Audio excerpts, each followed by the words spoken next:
오늘은 사순절 두 번째 주일입니다. 우리가 잘 아는 것처럼 사순절은 주일을 제외한 40일 동안 우리가 그리스도의 삶을 돌아보고 또 예수님의 고난에 동참을 하고 그리고 예수님 만날 준비를 잘해서 부활의 주님을 다시 우리가 만나는 그 준비를 하는 기간이 사순절 절기입니다. 그래서 올해 사순절은 지난 2월 22일 수요일 날 시작해서 4월 8일 부활주일 전날인 4월 7일까지가 사순절 절기가 되겠습니다. 그래서 이번 올해 절기에도 하나님의 말씀 묵상 달력을 통해 매일매일 말씀과 또 기도로 묵상하시면서 그 주님이 걸어가신 길을 한번 걸어가 보시고 또 주님이 당하신 그 고난도 우리가 동참해 보시고 더 나아가서 부활의 주님을 만날 준비를 잘하는 또 주님을 만나는 일에 동참하는 그런 이 사순절 절기를 보내실 수 있기를 간절히 기도드립니다. 그리고 이 3월 한 달 동안에는 사순절이 우리에게 주는 많은 의미 있는 단어들이 있죠. 뭐 고난이라는 말도 들어갈 수 있고 회개라는 말도 들어갈 수 있고 기도, 말씀 묵상 여러 가지가 있어요. 그런데 이 사순절의 원래 의미를 잘 살펴보면은 그 의미 가운데 가장 이 깊이 스며들어 있는 게 단어가 뭐냐면 절제입니다. 그래서 우리 예전에 제가 어릴 때는 우리 목사님들이 우리 교육시킬 때 이 사순절 기간에는 절대로 우리 노는 것도 오락도 금해야 되고 그 다음에 이 사순절 기간에는 먹는 것도 좀 우리가 절제해야 되고 뭐 여러 가지 절제를 시켰어요. 그래서 그 절제한 것들을 잘 이렇게 모아가지고 하나님 앞에 부활주일에 주님을 만날 때 하나님 앞에 예물을 드려야 된다 이런 얘기를 참 많이 했습니다.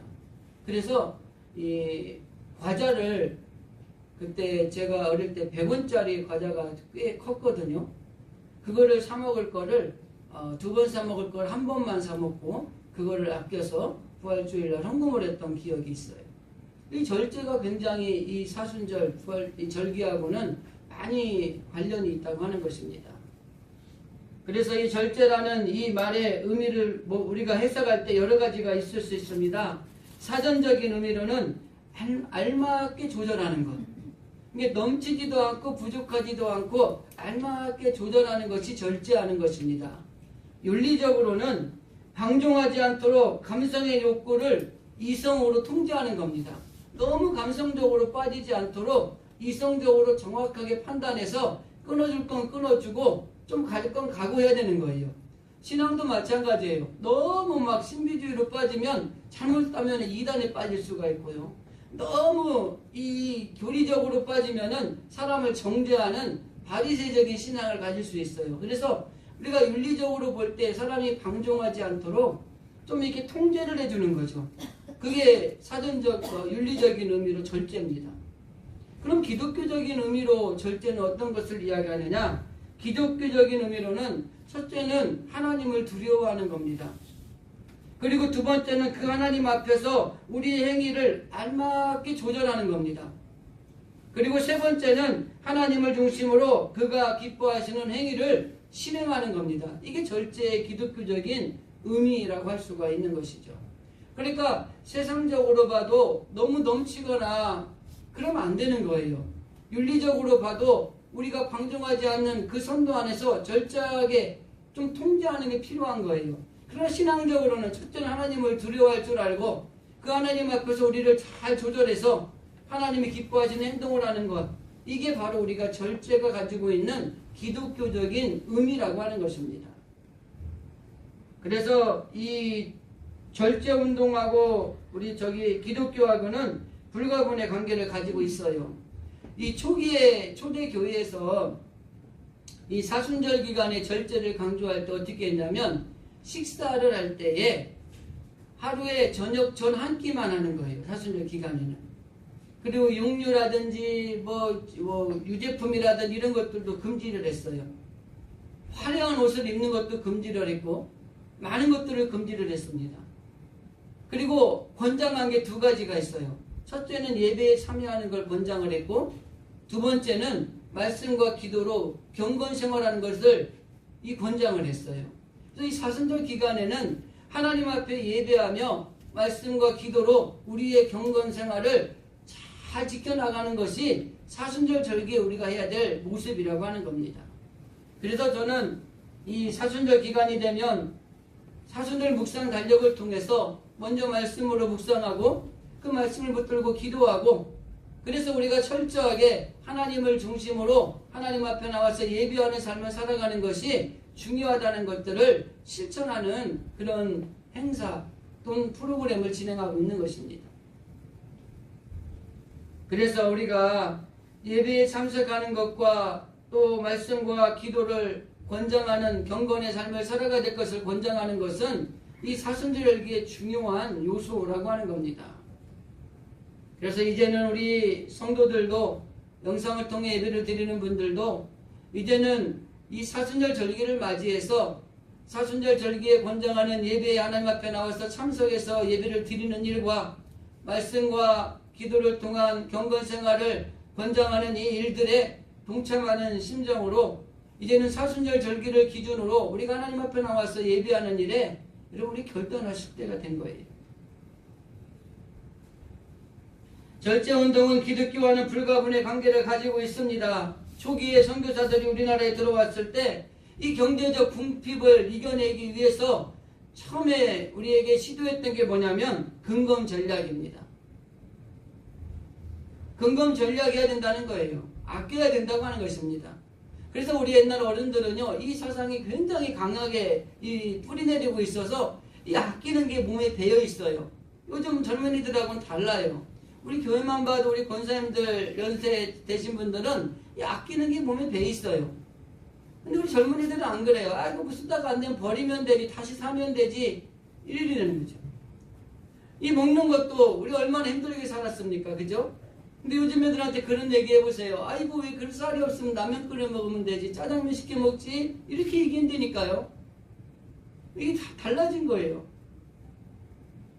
그리고 이 초대 선교사들이 와서 한국인의 건강을 저해하는 요인으로 세 가지를 들었어요. 첫째가 술, 두 번째가 담배, 세 번째가 도박이었습니다. 그래서 기독교 초기에 우리가 왜 술과 담배를 기독교인들은 먹으면 안 되는가, 이게 여기에서 유래가 된 거예요. 뭐 그것을 신학적으로 윤리적으로 여러 가지로 팔아볼 때 교회 다니는 사람들이 술을 먹는 게 맞냐, 담배 피는 게 맞냐, 뭐 이런 식으로 따질 것이 아니라 초기에 이 3대 건강을 제하는 요소로 이 세 가지를 들은 겁니다. 그래서 초기 선교사들이 이거를 참 선포하고 다닌 거예요. 1905년도에는 을사보호조약 체결 이후에 기독교 민족 지도자들이 국채보상운동의 일환으로 전국적으로 절제운동을 시행하는 그런 일들을 시행하고 있었어요.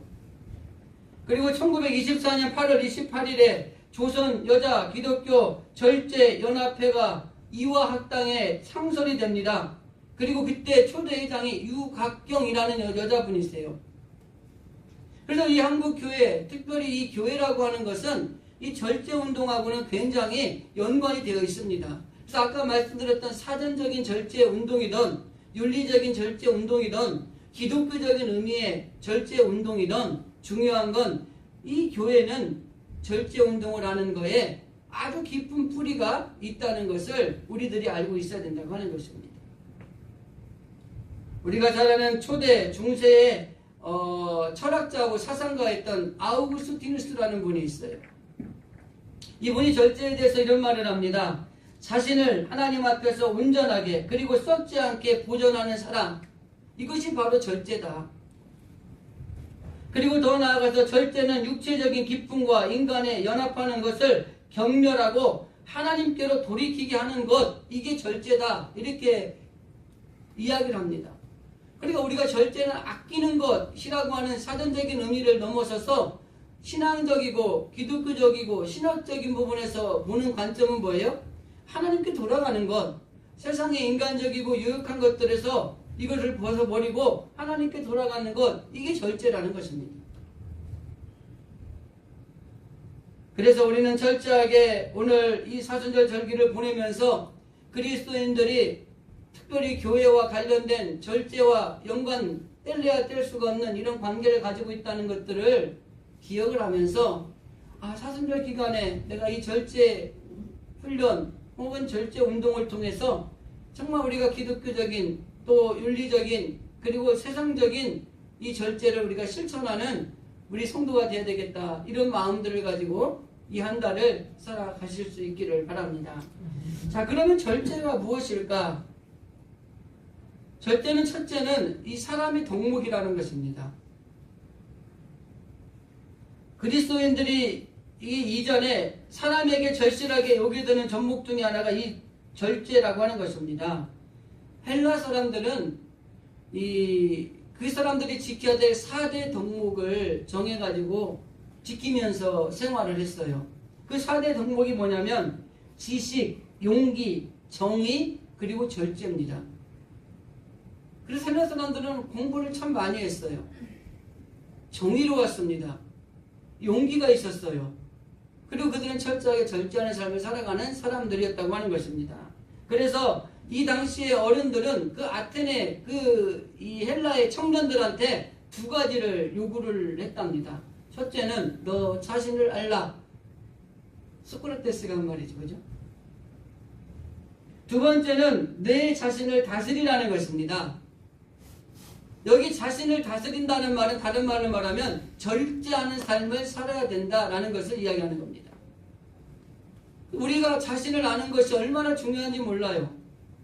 너무 과대평가해도 안 되고 너무 과소평가해도 안 됩니다. 내 있는 그대로 하나님이 나를 이 땅에 하나님의 자녀로 삼아주신 그대로 우리가 인정하고 살아가는 게 중요해요. 자신을 분명히 알아야 됩니다. 그리고 그 아는 자신을 다스릴 줄 알아야 돼요. 절제하는 삶을 살아갈 줄 알아야 돼요. 과해도 안 되고 부족해도 안 되는 그 절제의 삶, 그 삶을 살아가는 게 중요하다고 하는 것입니다. 플라톤도 그의 책 저서에서 이런 이야기를 합니다. 이성을 흰말로 표현하고 욕망과 본능을 거물말로 표현을 하고 있어요. 그러면서 이렇게 얘기합니다. 이성의 흰말이 수레를 끌어야 인생이 무너지지 않는다고 이야기를 합니다. 그러니까 우리가 욕망이라든지 본능이라든지 자기 감정이라든지 이런 거에 이끌려가면 실패하는 인생이 될 수 있다는 거예요. 정확하게 판단할 수 있는 절제하는 이성이 필요하다고 하는 것입니다. 그래야 인생이 무너지지 않는다는 것입니다. 스토아 학파의 그 조상이라 할 수 있는 제논이라는 그 스승이 있는데 그 제자 가운데 하나가 아주 좀 절제하지 못하는 삶을 살고 그 허랑방탕한 삶을 사는 거예요. 너 왜 그렇게 사느냐 이렇게 스승이 물은 거죠. 그런데 이 제자가 내가 있는 돈 가지고 내 마음대로 쓰고 이렇게 하는데 무슨 상관입니까? 그때 이 제논이라는 스승이 이런 말을 합니다. 소금이 많이 있다고 요리사가 있는 소금을 요리에 다 넣으면 그 요리가 먹을 수 있겠느냐라는 겁니다. 필요한 만큼이죠. 절제해야 된다는 것입니다. 그래서 절제라는 것은 내가 없다든가 모자라는 상태에서 아끼는 게 절제가 아니고요. 있어요. 넘치는데 그걸 사용하지 않는 게 절제입니다. 우리가 없는 건 절제가 아니라 못 쓰는 거죠. 많은 사람들이 그렇게 얘기를 해요. 내가 절제한다. 근데 사실 뭐 없어서 못 쓰는 경우도 있어요. 그게 아니라 필요한 만큼 있어요. 지식도 똑똑해요. 힘도 있어요. 그런데 그걸 사용하지 않는 것이 절제예요. 없는데 사용하지 못하는 건 안타까운 거죠.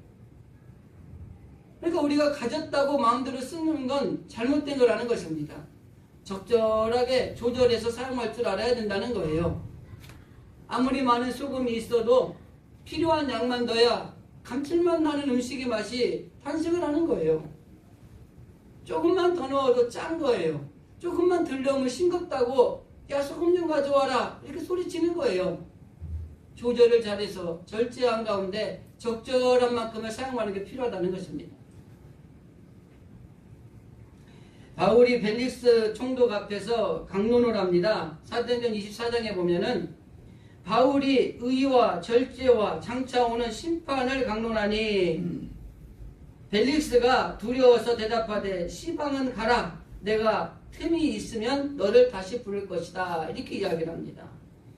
자기가 비록 죄수의 입장에 있지만은 당시의 권력가인 벨리스에게 절제를 강론합니다. 가르칩니다. 이게 필요하다는 거죠. 또 바울이 말세라고 하는 시대에 사는 사람들의 모습을 이야기하면서도 절제를 이야기합니다. 디모데후서 3장 3절에 보면 무정하며 원통함을 풀지 아니하며 참소하며 그리고 그 마지막 말세 시대에 일어나는 증상 중에 하나가 뭐예요? 절제하지 못하며 사나우며 이렇게 이야기를 합니다. 여러분 사람들이 절제하지 못하는 것은 그 당시에도 그랬던 것 같아요. 그런데 요즘의 세대도 보면 절제하지 못하는 일들이 얼마나 많은지 모릅니다. 그러니까 말세에 일어날 일들 가운데 하나의 상황도 절제하지 못하는 일이 있다는 거죠. 운전 다 하시죠? 운전은 아마 우리 살아가는 사람들에게 필수적인 게 돼버렸어요. 그런데 이 운전은 현대인의 삶의 모습이고 또 하나는 그 운전을 통해서 사람의 인격을 보여준다고 합니다. 그렇게 온순하고 착하고 참 버겁지 살 것 같은 사람이 운전대만 잡으면 이게 좀 과격해지는 거예요. 예전에 기사에 보니까 이 추월했다고 추월 11일 걸려가지고 쫓아가가지고 운전자를 두들겨 패서 죽였어요. 절제하지 못하는 거예요. 근데 안타까운 건 뭔지 아세요? 이 추월에서 군인을 때려가서 죽인 사람의 차에도 어린아이가 타고 있었고 그 맞아 죽은 차에도 어린아이가 타고 있었어요. 아이들이 보는 앞에서 이 절제하지 못해서 일어난 이런 사고들이 생기는 거예요. 이 운전할 때 정말 조심하셔요. 저도 보니까 운전할 때 되면은 민감해지나 봐요. 또 오래 운전을 하고 제가 운전을 잘한다고 생각을 하거든요. 그런데도 보면은 너그럽지 못해요. 아주 냉소적이죠. 그래서 혼납니다. 같은 차에 탄 사람한테. 그러지 말라고. 근데 그러고 싶어서 그러는 게 아니라 운전대를 잡으면 그러는 거예요. 그래서 운전하는 사람의 모습을 보면 그 사람의 인격을 알 수 있다. 조급함과 이 성냄 이런 것들이 우리가 가진 기본적인 인격이라고 이야기들을 합니다. 이런 것들을 절제하지 못하는 것은 매우 위험한 요소가 될 수 있다는 거예요. 그래서 우리가 내가 조급함, 어떤 성냄, 이런 과격함, 분노 이런 것들을 절제하는 삶을 살아가야지 우리의 인생이 평탄한 거예요. 성질대로 지르고 화나는 대로 화풀이하고 이래 보십시오. 맨날 감옥 가야 되고 맨날 벌금 내야 되고요. 인생이 어려워지는 거 힘들어지는 거예요.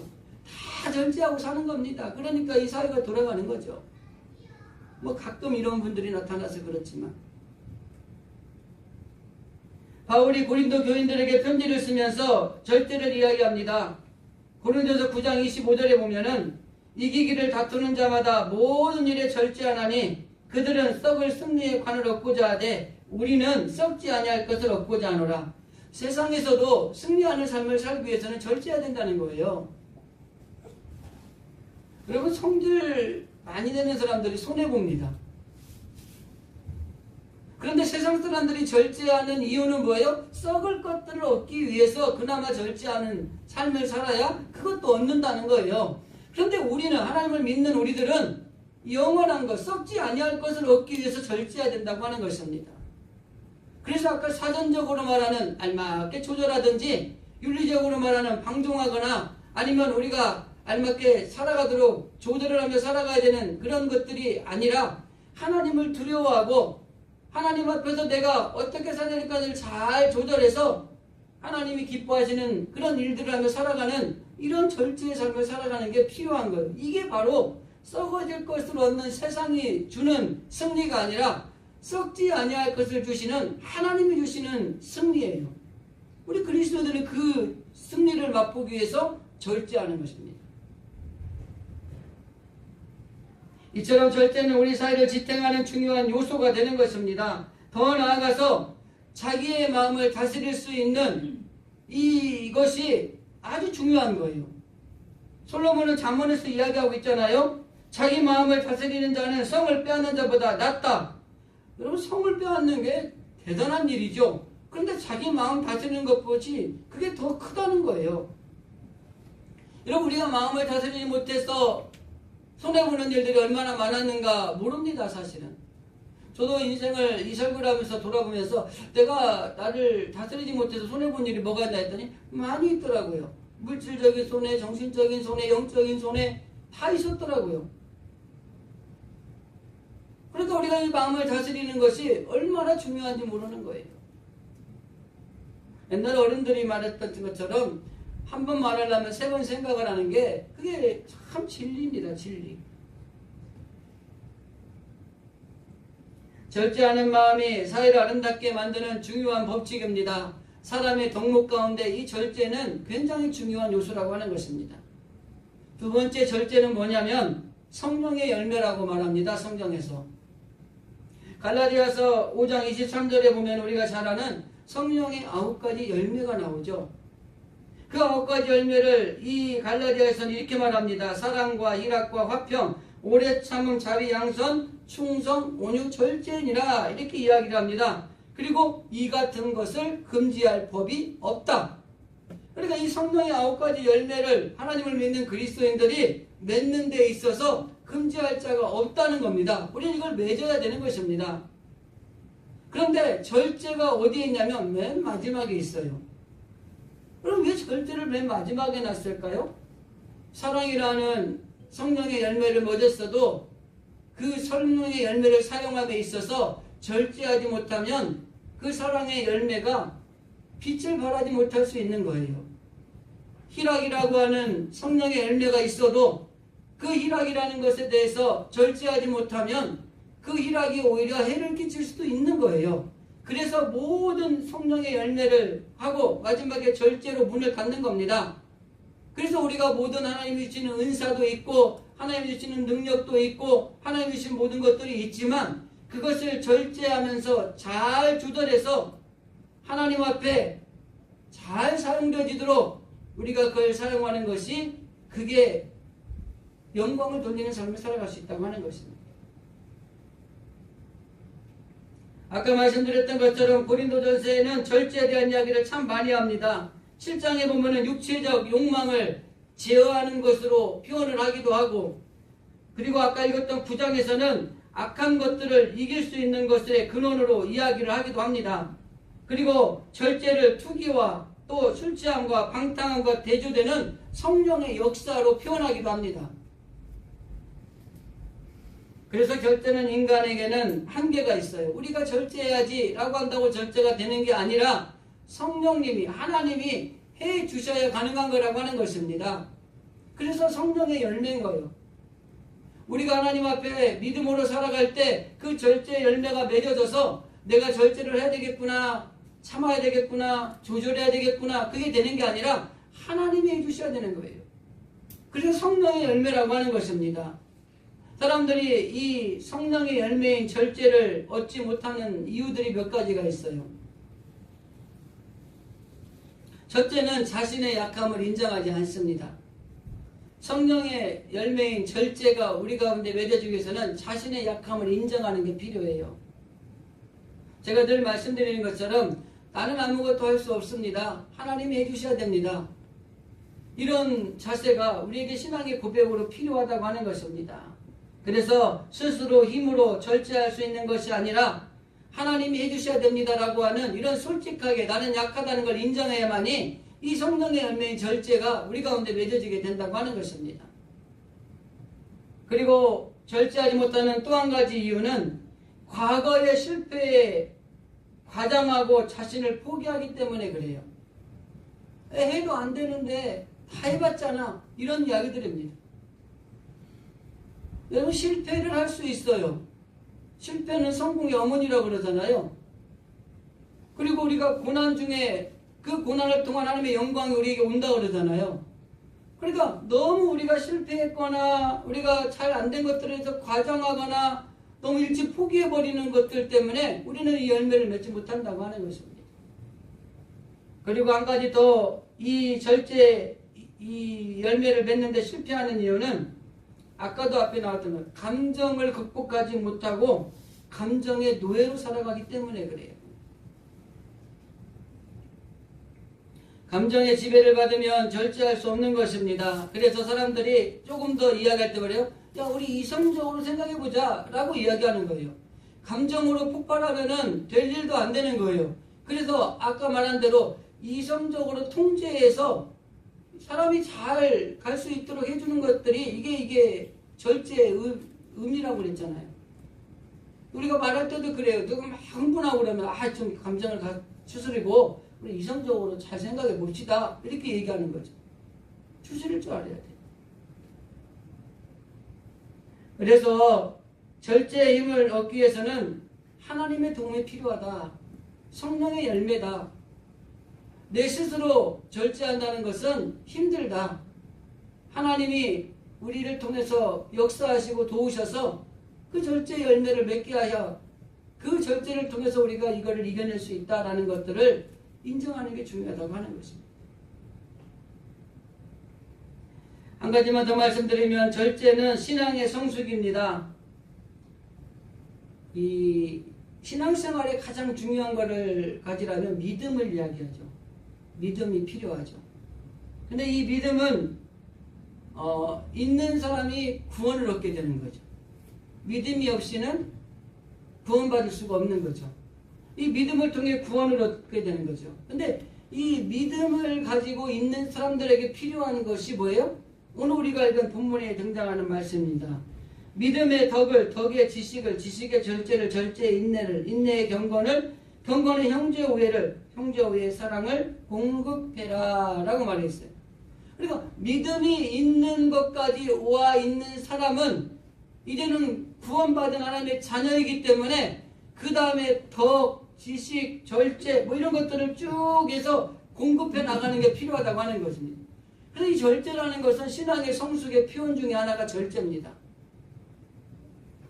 신앙생활하면서 절제를 잘하는 분들을 보면은 그분의 신앙이 어느 정도 고수의 단계에 올라 있다고 보시면 되는 거예요. 철저하게 믿음이 있고 구원을 받은 사람들에게 필요한 것은 절제라고 하는 것입니다. 저와 여러분이 이미 하나님을 믿음으로 말미암아 구원받은 하나님의 자녀들이라고 한다면 이제는 우리는 믿음이 있는 사람들이기 때문에 우리는 절제하는 삶을 살아야 되는 것입니다. 그 절제를 통해 하나님이 역사하시는 무한한 것들이 우리 가운데 있게 된다고 하는 것이죠. 그래서 우리는 철저하게 믿음을 가진 하나님의 자녀다라는 이런 당당함을 가지고 이제는 하나님 믿음의 덕을, 덕의 지식을, 지식의 절제를 우리가 절제하는 삶을 살아가는 우리가 되기를 원합니다. 이런 단단한 믿음의 소유가 고백이 필요하다고 하는 것입니다. 바울이 자기는 얼마든지 괜찮지만 남을 위해서 내가 절제하는 신앙의 자세를 가졌다라고 이야기하는 성경 구절이 있습니다. 로마서 14장에 보면 내가 고기도 먹지 아니하고 포도주도 마시지 아니하고 무엇이든지 내 형제로 거리끼게 하는 일을 아니함이 아름다우니라 라는 말을 해요. 그러니까 우리가 고기 먹을 수 있어요. 그죠? 뭐 많은 거 가지고 있어요. 그래도 형제가 상자가 된다면 내가 안 먹겠다는 거예요. 사용하지 않겠다는 거예요. 이게 아름답다는 겁니다. 이게 절제입니다. 세상 사람들, 힘 있는 권력자들이 왜 교만하게 자기들이 그 힘을 쓰는지 아십니까? 절제하지 못하는 거예요. 저는 요즘 뉴스 잘 안 보는데 요즘에 정순신 씨 아들이 도마에 올랐더라고요. 아들만이 문제가 아니라 아버지가 더 문제였다 이런 얘기가 나오더라고요. 왜 그럽니까? 힘을 사용하는 거예요. 절제하지 못하는 거예요. 도덕적으로 윤리적으로 볼 때 잘못했으면 잘못한 대가를 치르게 만들어야죠. 그게 훌륭한 아버지죠. 그런데 그걸 감싸주는 거예요. 그걸 힘이 있다고 다 그냥 막는 거예요. 그러면 이게 안 되는 겁니다. 뭐 그 당시에는 뭐 좋아서 뭐 다 아무래지고 결과적으로 힘으로 누르고 서울대로 가고 좋았겠죠. 지금 이게 뭡니까? 있는 걸 다 사용하고 가졌다고 다 쓰고 그런 게 아니라 상처가 되고 아픔이 되고 있으면 그걸 쓰지 않는 것이 아름답다는 것이 바울의 가르침이에요.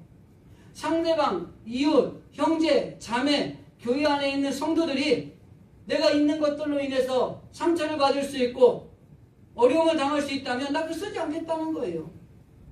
이게 절제입니다. 이게 신앙이 성숙한 사람들의 모습이라고 하는 거예요.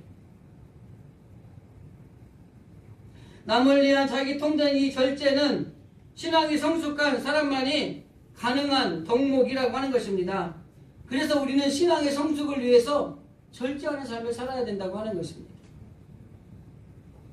성경에 나오는 교회의 일꾼의 자격에도 보면은 감독의 자격을 얘기했던 디모데전서나 디도서를 보면 절제가 들어가 있습니다. 디모데전서 3장 2절에 그러나 감독은 책망할 것이 없으며 한 아내의 남편이 되어 절제하며 라고 되어 있어요. 그리고 디도서 1장에도 보면 오직 나그네를 대접하여 손을 좋아하며 근신하며 의로우며 거룩하며 절제하며 라고 되어 있습니다. 교회의 감독, 지도자들은 절제하는 삶을 살아야 된다고 하는 것입니다. 더 나아가서 이 절제를 이야기할 때에 이 절제는 교회를 섬기는 모든 직분자에게 주어진 덕목이다 이렇게 이야기를 하고 있는 거예요. 그리고 디모데전서 3장에 보면은 여성 직분자들의 자격을 이야기할 때도 절제를 이야기합니다. 3장 11절 말씀에 보면 여자들도 이와 같이 단정하고 참수하지 말며 절제하며 라고 이야기를 합니다. 신앙의 성숙한 모습으로 나타나는 덕목 중에 하나가 절제하는 삶을 살아가는 것이라고 하는 것입니다. 우리 모두에게 절제는 필요합니다. 먹는 것도 절제가 필요하고요. 입는 것도 절제가 필요하고 시간을 관리하는 것도 절제가 필요하고 아마 우리들의 삶 전체에 모든 것들에 대해서 절제가 필요합니다. 아담과 하와는 모든 것을 가지고 있지만 먹는 시험에 실패해서 실패자가 되었어요. 예수님은 금식하시고 난 다음에 그 시험에서 승리했습니다. 우리는 모든 삶의 현장에서 절제의 삶을 살아가야 될 요소들이 얼마나 많은지 몰라요. 아무리 필요하고 아무리 많이 있지만 절제하지 못하면 없는 것보다 못할 수 있다고 하는 것입니다. 그래서 우리가 많은 걸 가졌고 필요한 것이 있다 그래도 그것을 절제함으로 잘 활용하지 않으면 없는 게 나아요. 나무가 자라는데 물이 꼭 필요한 요소죠. 근데 물을 엄청 많이 주면 어떻게 돼요? 나무는 죽습니다. 약이 우리가 몸을 고치고 병을 치료하는데 아주 정말 중요한 요소죠. 근데 약을 너무나 많이 남용하면 해가 되는 것은 우리가 너무 잘 알고 있잖아요. 사람에게 주신 본능을 적절히 사용하면 그게 선물이 됩니다. 그러나 지나치면 파멸로 갈 수 있는 거예요. 세계를 다스렸던 독재자들이 자기의 가진 힘을 잘 사용했으면 좋은 영향력을 끼치고 좋은 이미지로 남을 텐데 그거를 지나치게 과도하게 사용함으로 파멸을 가져오게 되고 독재자가 된 거예요.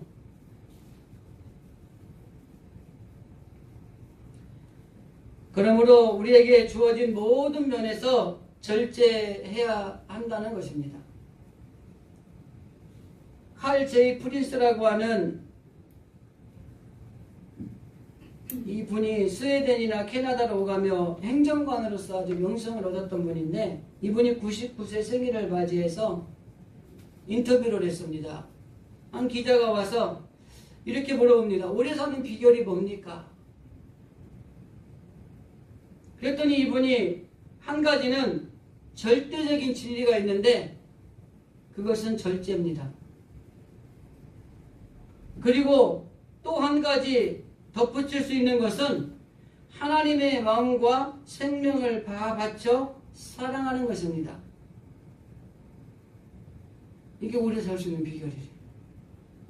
어제 우리 노예 장로회 연합회 남성교회 여성교회 연합회 주관으로 우리 구미교회에서 김영석 박사님 오셔서 강의를 한다고 와서 좀 참석해서 좀 자리도 빛내주고 좀 좋은 시간 가지면 좋겠다 그래서 제가 오전에 나와서 교회를 다 보고 3시부터 한다 그래서 갔어요.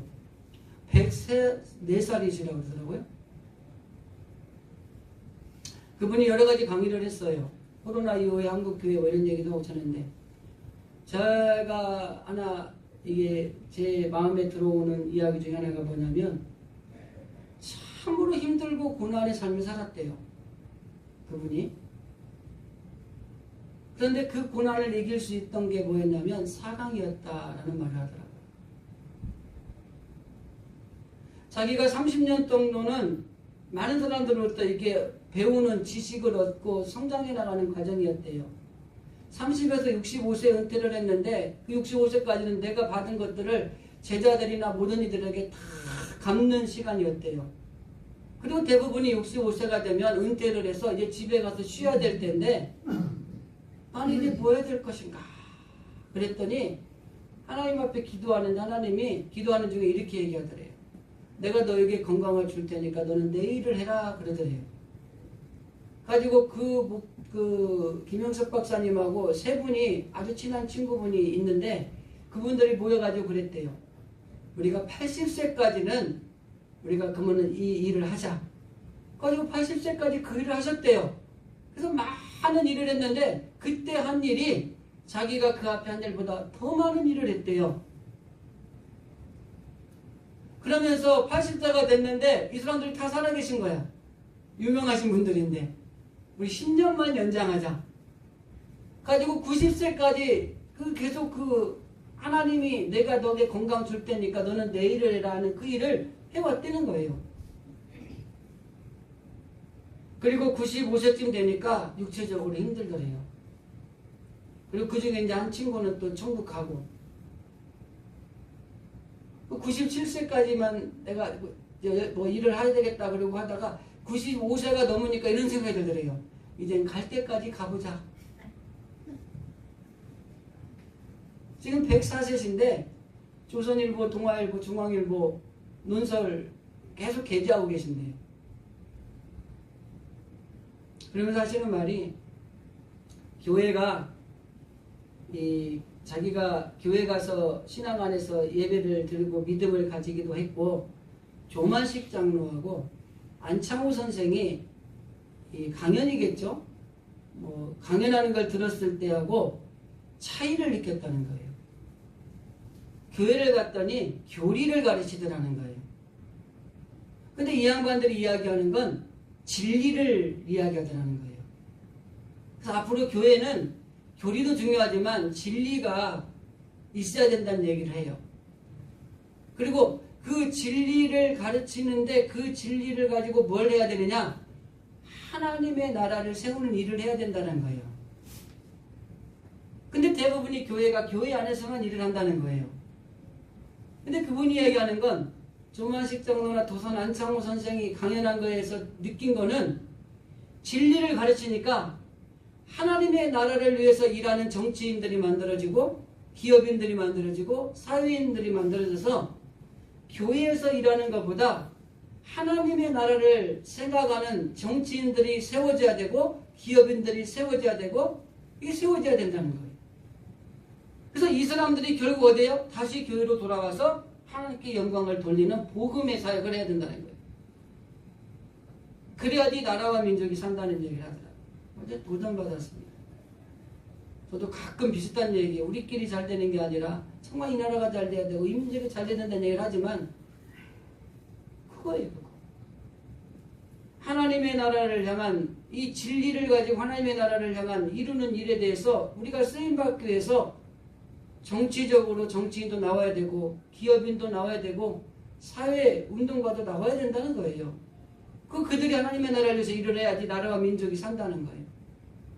그런데 교회는 교회만 이게 있다는 거죠.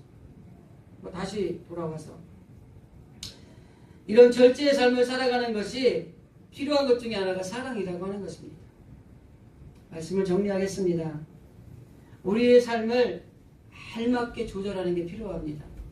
하나님이 우리에게 주신 선물을 잘 조절할 수 있어야 돼요. 주신 것들을. 그래서 우리가 철저하게 하나님 안에서 잘 살아야 됩니다. 말도 조절할 수 있어야 되고 음식도 조절해야 됩니다. 더 나아가서 의복을 입는 것도 조절해야 돼요. 그리스도의 옷을 입는 삶을 살아가는 게 중요합니다. 그리고 우리가 힘을 절제하는 것도 중요합니다. 남은 힘이 있다면 그리스도를 전하는 데 사용하는 것들도 필요하다고 하는 것입니다. 그리고 시간을 절제해서 그리스도를 위한 유익한 시간을 활용할 수 있어야 된다고 하는 것입니다. 이게 바로 예수님이 살으셨던, 절제하는 마음으로 사셨던 예수님의 삶을 살아가는 것이라고 하는 것입니다. 이 사순절 기간에 우리가 다른 것보다 절제하는 삶을 실천하고 절제하는 삶을 살아가기 위해서 하나님 앞에 기도하면서 어떤 경우에도 우리가 이 고난의 사순절 기간에 절제의 삶을 우리가 좀 마음에 꼭 두셔서 이 절제하는 삶을 통해서 우리의 삶이 풍성해지는 그런 놀라운 은혜가 임하기를 주님의 이름으로 간절히 기도드립니다.